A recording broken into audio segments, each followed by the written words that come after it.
Hey, Murdoch, I just started reading The Shepherd. Stop. Shepherd, that's not on the index page, so just no further. Get out of here with that stuff.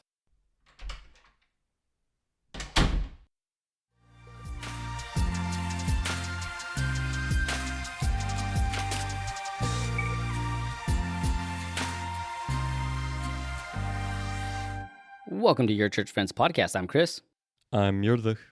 and today we have a special guest. I'm Josiah. Thank you for having me, guys. Yeah, it's our buddy Josiah, Our church friend. our church friends, our real church friend, Yep, real life. real life. So Partner in ministry. Yeah. Oh wow, that's even a cooler title. Yeah. Partner in ministry. You're just an executive pastor. He's a partner in ministry. Yeah. It actually seems like you just fund the church. Like, this is our partner in ministry. Yeah. I don't think we mentioned that I became the executive pastor on the podcast. Wasn't that big of a deal. Yeah. But it was also It wasn't. Very, it was also But very now No, that it you is said a really it. cool big deal. Yeah, it's a Like cool when thing. we started, it was like I just help out at the church, and now it's There executive you go. pastor. Yeah, but we're not here to talk about me. Wait, real quick. I just have to throw this in there. The fact that your daughter was just like, so does that mean that you're Murdoch's boss now? I was like, no, baby, that's just on the podcast. Yeah, not in real life. But our guest. Let's talk about our guest. Yeah. Enough of me. All right, Josiah, you're our friend. Yeah. And you're gonna tell everyone about a little bit about you. Just just some things that you think that are important for them to know. Well, I'm a big sports head. I love soccer and basketball. Grew up playing basketball. Started recently getting into soccer, and that kind of took over my sports hobbies. But I love music. Playing music, guitar, drums, singing. To me, it's just fun. It's a good outlet for whatever, good for venting if I need to vent, or if I want to write a happy thing, I can write a happy thing. But my big genre is metal. I am a metalhead, and I love it. What else about me is I just love serving at the church, pretty much any way I can. If they need help and people ask me, I'm down. Because at the end of the day, like, it's what being a part of the church is about. Yeah. Helping out, helping God's bride. Like, I enjoy it. And he's not just saying that. He No. works very closely with me in the young adults ministry. And he's like, yes, at all points Yeah. and in all ways. That's very true. I feel like I need to say thank you after that. Yeah, that's interesting, metalhead, because like looking at you, no one would assume you're a No. metalhead. No, not at all. Very short, semi-scrawny kid. Like, no one's thinking I do that. But no, I love it. I can do like the screams and stuff like that too, and no one expects that either. And it's great. I love it. That sounds fun. What show are we going to go to in a couple weeks? Fit for a King. Yeah. Oh. Yeah. I didn't get invited to a show. Do you like metal? No, not really. Well, that's why. Yeah. See, because you didn't look like someone who would enjoy metal, so we didn't think to ask you. No, this time it actually worked out. No, that does. So we brought you on here because we started talking about the Shepherd of Hermas, and I really think it was Murdoch who threw it into both of our lives. I don't know if you knew before. No, yeah, I heard from him. Yeah, so like we started talking about it, and then you just really kind of read it and put probably more time into it than what we did for talking about it. And we were like, we're going to record on it finally. Like, do you want to join in? And you're like, yeah. So tell me, just to summarize, like before we get into today's stuff, what was the thing about Shepherd of Hermas that really stood out to you?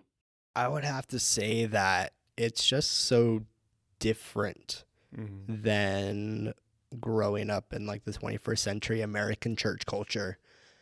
Like, it's just very, not like polar opposite, but there's a lot of different like attitudes towards things. I'm like, yeah, I don't see this much, if at all. I've never heard anyone say an opinion on like these, like a subject or this other subject that I've heard before. And I'm like, oh, this is interesting, because this is way before so like they had different insights with the culture and just the knowledge also of just that being second nature to them, and like how they lived their life and what they knew. To like, we have people who study this stuff for a living that they just knew. Yeah. Yeah, and so I think just things like that, and we'll get to that in the episodes, but just the difference of culture and just thought that is so different than our modern day. Definitely seemed like they take it, like, I don't know if more seriously, but definitely their approach of just like what they're talking about and the topics and those things, it definitely just like, yeah, how you saying we don't really hear people today talking about it like that? Yeah. Or sometimes even just like you would just be called straight out like, no, that's absolutely wrong for even thinking those things are doing that. And Yep. Mm-hmm. as we get into it, it's like, well, that's kind of what they were thinking and dealing with back then. Yeah. Yeah.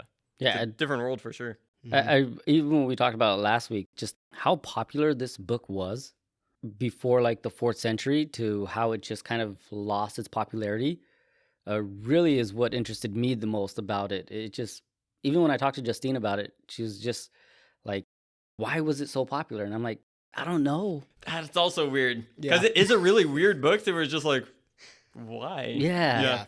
Yeah, it has that like it's got weird visions, and when you break down the visions, and that's what we're covering today is the visions.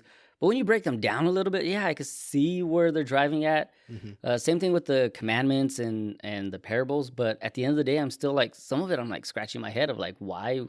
What did this fit more then than it does today? Yeah, which goes to what Josiah was saying. They're just like, yeah, they were living in it. They knew all of this stuff. This was the culture. So it was like, why was this thing important to them? Yeah. Yeah. All right, let's get into those visions. Yeah. Let's go. Vision number 1, which is, I guess I would assume chapter 1. Yeah, you could phrase it that way.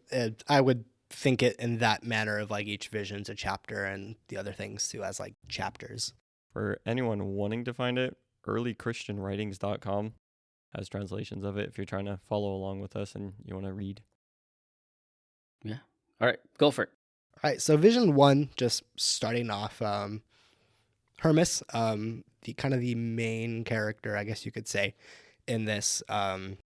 He was sold as a slave, and then he gets to this part where after years he sees his master as like a sister, and he begins to love her as a sister. And just later on, he sees her like bathing, and he goes and like has like one lustful thought, and it's just like that was it, like really quick, just the one thought. And then it's interesting because later on, the lady comes and she said, "I was taken up that I might convict thee of thy sins before the Lord." And he's like, "Huh? Like, what do you mean? Like, what sins?" And it was just that one little thought that he had, that she's being sent. It's like, dang, one thought wasn't dwelled on, was there in past, and then God is sending this lady to him to convict him. And it's like, how many times in a day do I be like, yeah, like I sinned? Mm-hmm. It's like, no, like I should be having like, dang, like I sinned. And it's just, I think like we can just have this life that we live. And it's like, I sinned so many times, like that one little thing I don't even remember. Yeah. But it's just interesting that she was sent to convict him of that one thing, that one trespass against her. Yeah, I read somewhere too, and I thought that was really interesting because it did stand out. But like his thought was she would make a wonderful wife. Yeah. And so like, there's obviously the like sexual implications of that. But I read somewhere too that it may have also done something with elevation of status for him, since he was a freedman and that was his former master, that would elevate him a little bit in status too, which does kind of hit the central focus of much of what Hermas is this kind of like money and how you use your money and corruption of money. And then I did find it interesting that there was a comparison to David and Bathsheba, that when she was bathing, he saw her. And then I read somewhere Clement actually would berate the Alexandrians, Christian women, who would be like modest around other men, meaning they would cover up and everything, that were not in her household, but their slaves, they had no problem undressing or bathing in front of them. And so he was like, you guys aren't supposed to be doing that. So yeah, as we talk about, like, it's just one thing, and it's like, that is such a weird cultural thing Mhm. though, to where just Yeah. like the thought process of just like, oh, slave, like that doesn't really matter. Mhm. Like, because like the only person who could possibly even anything could happen with would be someone on my status or above. Yeah. It's like, what's the problem with me bathing in front of these slaves? It's just like, you don't want to cause people to stumble and like, it's like, think about it Yeah. from a Christian point of view. Yeah. yeah. I have another fun, interesting thing. Anyone want to talk about the Testament of Reuben? You do. Yeah, I do. So in Genesis 35:22, it has that while Israel was living in the region, Reuben went in and slept with his father's concubine Bilhah, and Israel heard of it. So that's like it in the Bible. That it says that, Mm-hmm. and then when Jacob is blessing his 12 sons, that's brought up again. But in the Testament of Reuben, it actually reads this: "Love the truth, and she will preserve you. Give heed to the words of Reuben your father. Do not devote your attention to a woman's looks, nor live with a woman who is already married, nor become involved in the affairs with a woman. For if I had not seen Bilhah bathing in a sheltered place, I would not have fallen into the great lawless act. For so absorbed were my senses by her naked femininity that I was not able to sleep until I had performed this revolting act." So it goes on a little bit in how he laments and how as soon as it happened, like Jacob, the spirit informed Jacob that it happened. But, I think this is kind of like this culture that you talked about was like they knew this stuff. They understood some of these analogy of this vision of what was going on. Yeah, I think too, like later on, it's really interesting that Hermas, I said within myself, if this sin is recorded against me, how can I be saved? How shall I propitiate God for my sins, which are full blown? Or with which words shall I entreat the Lord that he may be propitious unto me? It's just interesting, like his attitude of like this one sin, like how can I be saved? And just kind of like the seriousness of like being stained after being made pure. And Murdoch and I had talked about this with our group last night, just kind of talking about like how God gives us like new clothes, and it's our choice and how we live in those like clothes. And if we stain, we can just ask God like, hey, like, I'm sorry, like, can you wash this clean for me again? And he'll give us like the new robes. He'll give us the new like clothing. And so it's just interesting, like just the attitude of like, I got one tiny little stain of mustard on my shirt. Like, this is bad. Yeah, it's why I hardly wear white, because I hate stains on my clothes. Like, it is one of those things that like drives me nuts. I know you were doing that thing for a while where you like wore everything white just to see how you could keep it clean. Mm-hmm. Yeah, I remember that. And what's interesting about this is just recently, like Justine will bleach a few things. They're white and then they get dirty and then they come back out and they're just like super clean. But it never dawned on me that a white shirt, like to me, once a white shirt got stained on it, I almost like took this approach. It's like, it got a white stain or it got a stain on it and it's a white shirt, I got to throw it away. It's useless. I can't use it anymore. But there is a thing called bleach that does, for the most part, remove the stains. And that was my mindset going into that thing of wearing all the white clothes, was just like, watch how I'm going to keep all of this perfect. Like, that was really me going in, just like, watch how careful I'm going to be that I'm just going to maintain this. Like, that's how stupid I am. It's like, that was the real thought process. And then it really was a teaching thing and a learning opportunity, that when I got something dirty, it's like, oh, well, now I need to tend to that. And it was going through that thing of like, yes, how do you renew that and get it cleansed? And just all of that learning, which I feel like is going through here. But yeah, how seriously he took it. Mm-hmm. And I still come down to, I see this in the Shepherd of Hermas and I see this in the New Testament, is that there really seems to be, obviously there are some things like maybe in Corinthians, notwithstanding, talking about getting with your mother-in-law, right? Yeah. But outside of those situations, it really seems to be that the standard of holiness that people actually kept was pretty high. Mm-hmm. And that it wasn't like this is attainable after death. It was like no, you used to be that and now you're this. To where even when the lady is saying to Hermas, saying, yeah, you really kept yourself temperate and you've kept yourself from all these things. Like, you keep yourself pure. And yeah, I just look at myself and like, you've probably heard me, both of you guys have heard me say like, I'm a product of this generation. Like, I'm part of a sinful generation. It's like, well, look at me just casting blame to like everyone else around me. I'm just one of the corrupt. It's like, okay, but what am I doing to be that pure? Which I think is marked by what you were saying, is just like, oh, the tiniest bit of conviction that's come over a single step. And he's just like, oh my God, how can I recover from this? Mm-hmm. Yeah. One of the things that stood out to me too was the verse 10. I don't know if they have verses, but in my book, Mine There's doesn't. the verse 10. I have mine. But it says... That's what I get for going online.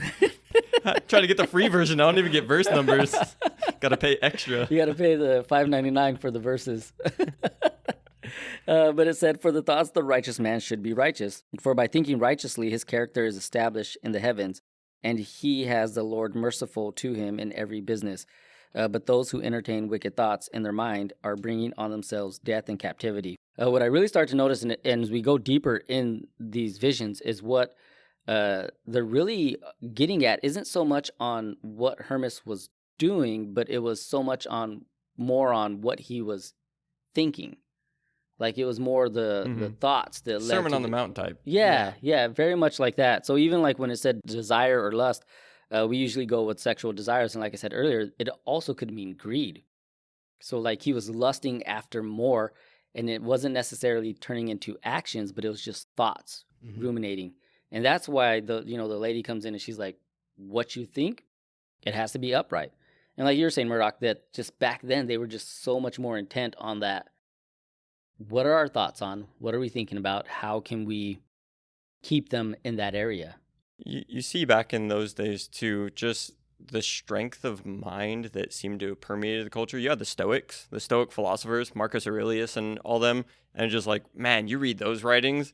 I was like, I'm so weak and immature in my thoughts. Like when you read these guys, it's just like, and it wasn't like, oh, they're just making up. It's across the board. It was a way of thought that was in this culture. So it was like, no, think upright thoughts.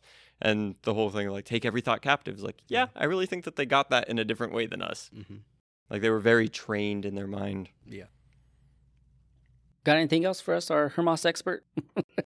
It's interesting, just also like his family gets brought up Mm-hmm. and just like, hey, don't let sin happen in your family either. Like it's very much not just him worrying about like his thought and like how that could just leave those stains on him, but also like, hey, it's also your job to look out for your family.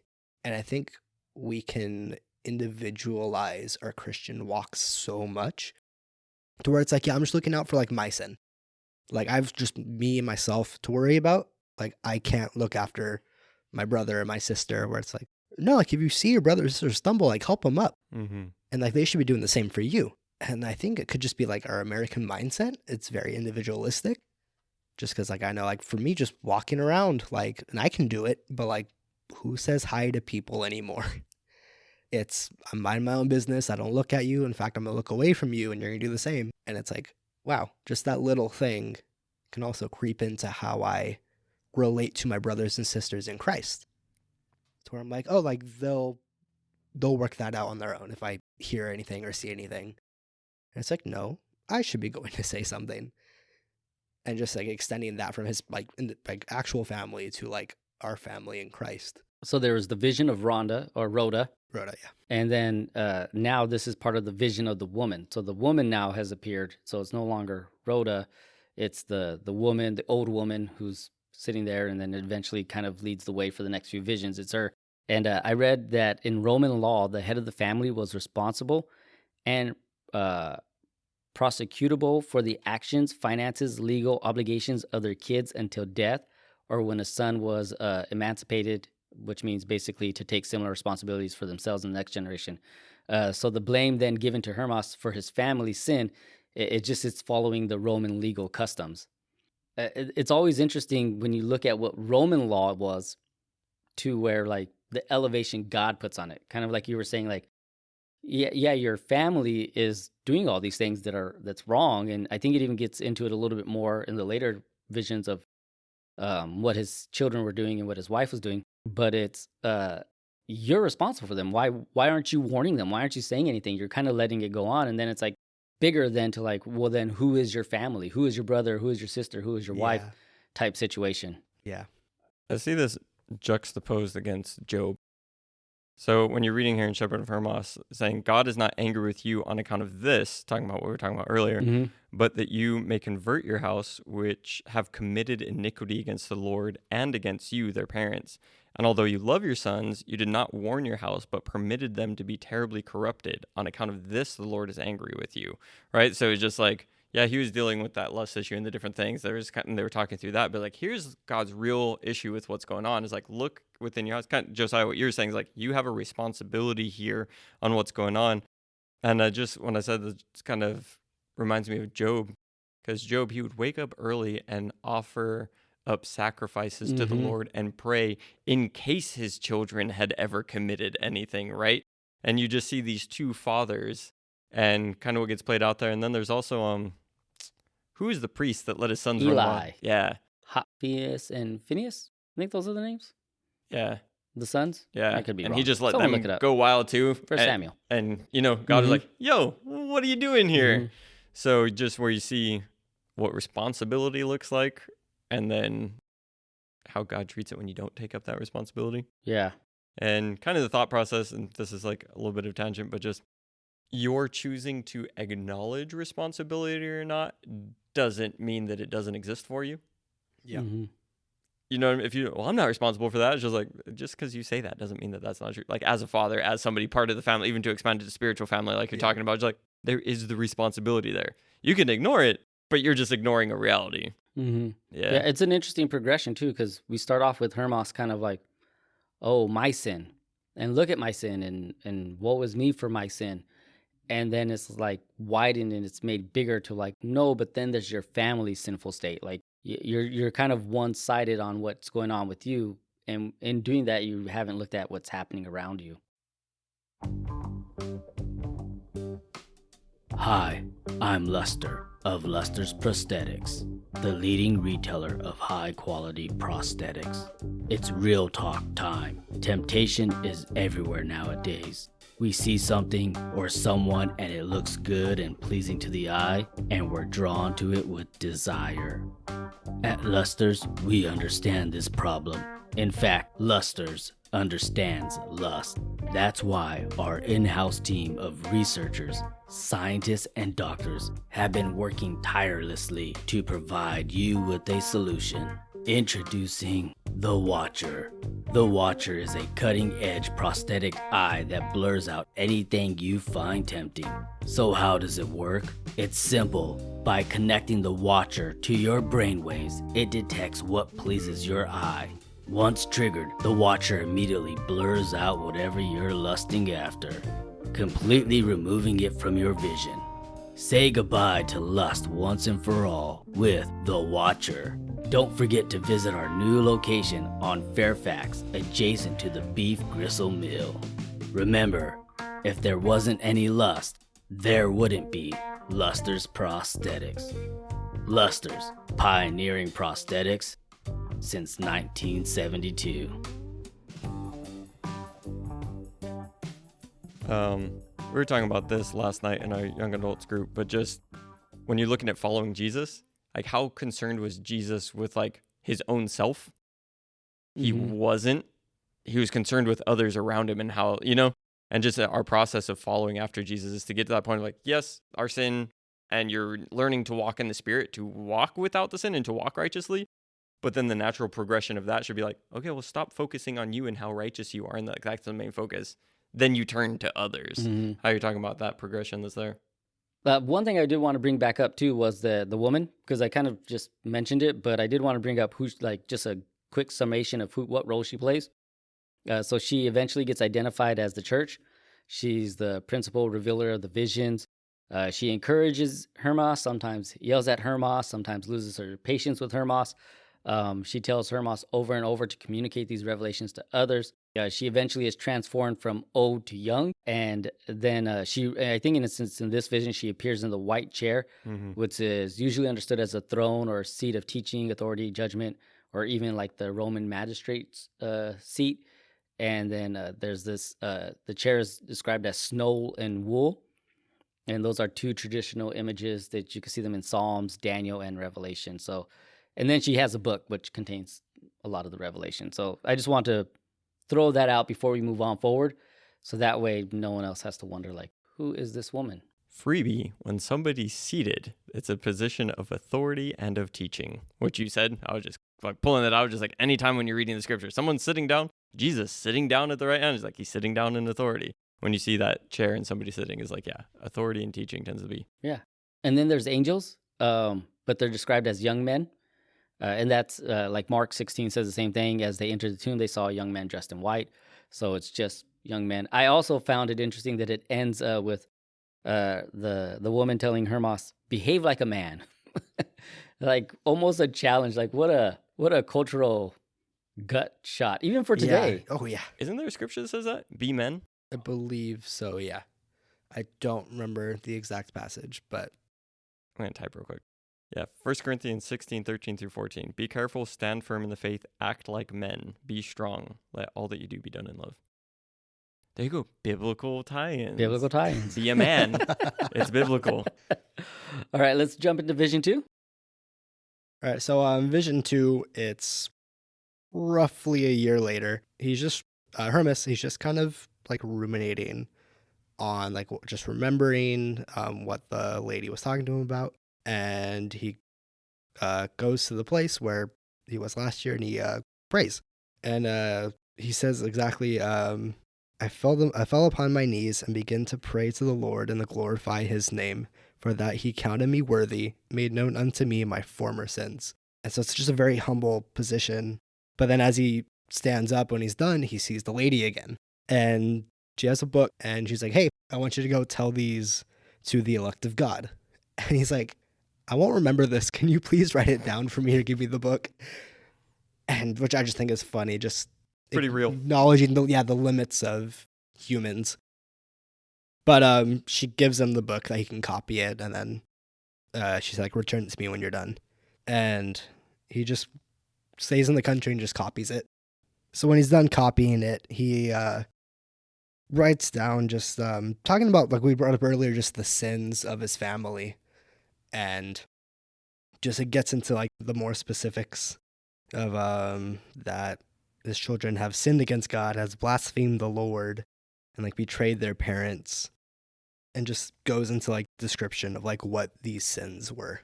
Yeah, it's a pretty simple vision. Like it's long, not as long as what we'll hit next, but the next one's a little more in depth. But it's a simple vision. Yeah, it's 1 year later. I read that mentioning time, place usually serves as the purpose for authenticity in the revelation. I was like, that's pretty cool. You know, that's why it's there. But yeah, you mentioned his kids, and I read that it could be that Hermas's children didn't prove themselves faithful, like the persecution that was happening at the time.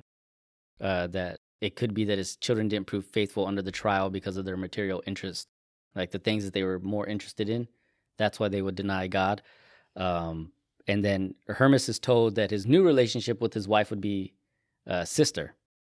So this more than likely means sexual abstinence. And it was basically because her assertive speaking, I'm kind of phrasing that nicely, but it did parallel what was happening in Corinth, like what was happening in 1 Corinthians when Paul was talking about the women there. And then even what he wrote in Timothy, 1 Timothy 2. So yeah, it's these, to me, it's these like little nods to biblical stuff sometimes. Yeah. That it hits. Like it doesn't fully, I think maybe once in the visions it fully quotes something from the Bible, like a Psalms. But I think a lot of things that like it's just giving nods. Yeah, like a little allegory and allusions. Yeah. I found it interesting when looking at all of those wrongs that were done, and then just it comes and says, but as for you, Hermas, remember not those wrongs done by your children, that they may be cleansed from their former sins. So this reminds me of, speaking of nods, of the Lord's Prayer, right? Mm-hmm. You forgive others so that you may be forgiven, and just how the forgiveness works in there. Yeah. It goes on to say, for they will be instructed with righteous instruction, if you remember not the wrongs that they have done. For the remembrance of wrongs works death. So just really looking like, yo, you need to let this go. You need to forgive them. And in you forgiving them, they will be allowed to get cleansed and also receive righteous instruction. And it's just like, man, what a thing in there that like when I'm refusing to forgive someone, it's preventing them from progressing in. Like, you know, because like so much of what God works love and grace and mercy through is our relations with other people. Like, oh no, I'm good with God. Got a lot of problems with everyone around me, but like I'm good with God. And just like, well, then you're not seeing it work in you and through you, so to speak. Yeah. So just where it gets highlighted, there's like, all right, look, hey, there's all your family, but as for you, This is what you focus on. Mm-hmm. Yeah. It kind of reminded me too of the Day of Atonement, where the priest would make atonement, and I think it's in Leviticus 16, but somewhere in there, like Aaron was supposed to make atonement for himself, his household, and the whole community. Mm-hmm.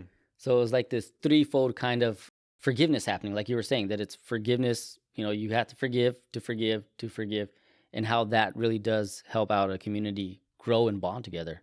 Yeah, because I think even just in my own life, just bring it to the small scale of like family.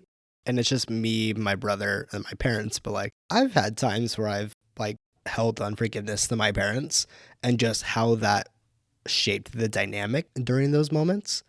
And to where like I'm not talking to them, or I say a harsh word to them or whatever. And it's like, that's not how God intended for us to be. And so a lot is on relationships. It's not just about me and God. It's about me, God, and how I treat other people. And I think it works even more to like that it almost ties into like a salvation theme here, that like our forgiveness does in some ways lead others into salvation and to have a relationship with Christ. Totally. Well, I mean, you look at, we were forgiven while we were yet sinners, right? So it's the preemptive forgiveness coming in. Yeah. It really shows what's going on there. Yeah. Some interesting things in Vision 2 I found was the Sybil? No, but yeah, go into Sybil. I was just pointing it out. Oh, yeah, that's in there. I don't really have a lot of notes on Sybil, but yeah, there's Sybil and then Maximus, who is unknown. Maybe they knew who it was, but it's the way Hermas even kind of says it, it's almost like a sarcastic singling out, like it's not in there as like a good thing. It's more like sarcastic and maybe like an example of what not to do. And then the books of Eldad and Medad. Did you guys catch that part? Yeah. Yeah, mine had Eldad and Modat. And Modat too, yeah. Yeah, my translation has Medad. So, but then I looked it up in Numbers to see who they were, and it said, however, and I think somewhere, it's in Numbers 11. It said, however, 2 men whose names were Eldad and Medad remained in the camp. They were listed among the elders, but did not go out to the tent. Yet the Spirit also rested on them, and they prophesied in the camp. And a young man ran and told Moses, Eldad and Medad are prophesying in the camp. Joshua, son of Nun, who had been Moses' aide since youth, spoke up and said, Moses, my Lord, stop them. Moses replied, are you jealous for my sake? I wish that all the Lord's people were prophets, and the Lord's Spirit would be put on them. Then Moses and the elders returned to the camp. So it was interesting that it brought up like their lost books in there. And again, it's sometimes like when we talk about the Bible, there's like those books mentioned. And it's just like, go read about it. Yeah, like go read about this in that book. And you're like, we don't have that book. And it's just, I wish, sometimes we had those books. Am I allowed to say some things that might upset our tender listeners? I mean, what stopped you before? The amount of things that haven't made it, where I'm just like, I'm going to say this, and I text you later, I'm like, dude, you got to take that out. Yeah, go like, for I it. was too bold in that moment. Now people are like, what has he said? Yeah. Just that thing of like books being mentioned that are no longer preserved. There's this concept of just like, no, absolutely everything that you need is like in the Bible, and just like the Bible covers anything that you could possibly like need to come across and all this stuff. And just like, I don't think that's true. And when we hear about these books that no longer made it, or that haven't, like, that got lost into history, is like, well, yeah, because those ones weren't essential. Like, what got preserved is the things that needed to get preserved, like, and just like, but everything's in there. Mm-hmm. And I think it's really that, but everything's in there type concepts. Like, the amount of things that I have come across in my life that are not covered, even if you want to go with the expanded, like, Catholic Bible, throw some extra books in there. It's not in those ones either. You know what I mean? And not that what we need for salvation isn't contained there. What we need to be able to learn how to live a godly life and to pursue those things. But the idea that it's just like, no, absolutely everything's there is like, the Bible itself is evidenced that it's not. Yeah. Like things that people used to be able to have, we no longer have. It's like, oh, so there was a shift in humanity that what was needed in their books is no longer needed in our, like, you know what I mean? And just like that concept that people, no, this is absolutely perfect. And here's this, and there's absolutely nothing missing. It's just like, it's okay. It's okay to say that some things got lost to history. It's okay to even say that you're going through something in modern life that isn't referenced in this ancient book. That's okay. I'm not saying that the God of the Bible isn't true. I'm not saying that Jesus didn't walk this earth. I'm not saying that you can't receive the Holy Spirit and the gospel is not real. I'm just saying that maybe it's not all in there. Yeah. I had a friend post something about the Bible is all you need. And what's the Latin phrase for that? Sola Scriptura? Yeah. And that was like the reference, and like people were like, but it was almost an attack to like, because some churches I know of do like at the movie theme for the summer. Oh yeah. And he was like, if your church is using an at the movie theme, like go to another church. Like all you need is the Bible.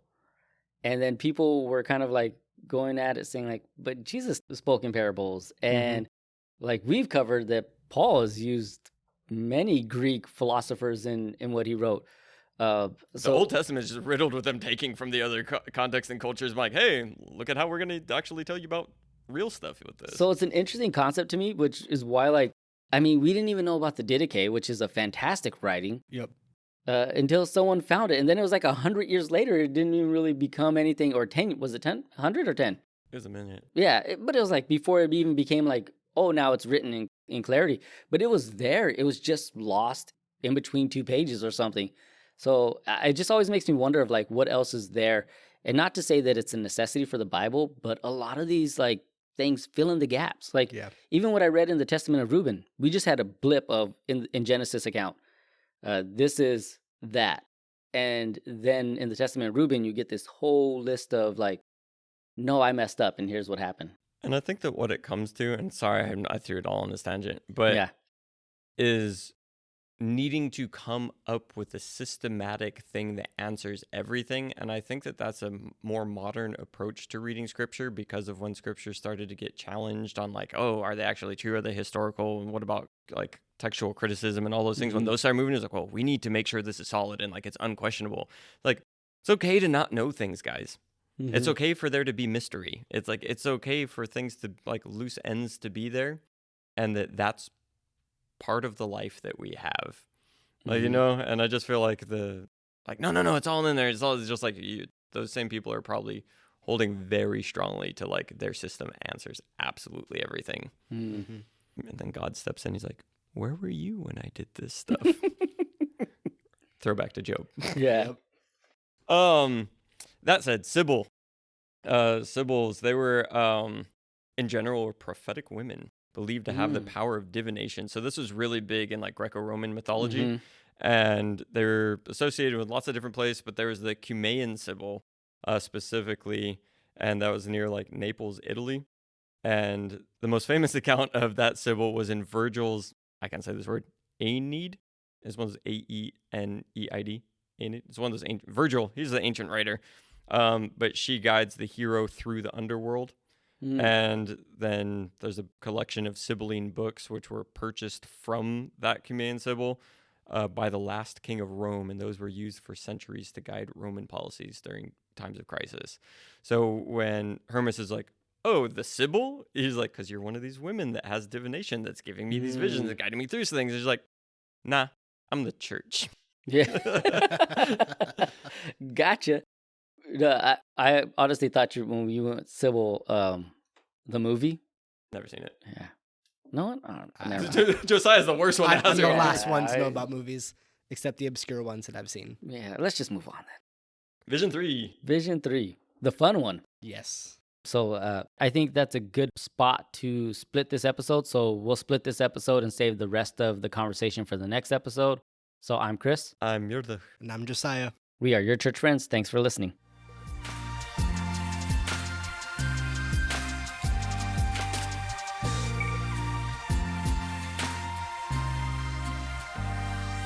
Excluded books of the Bible.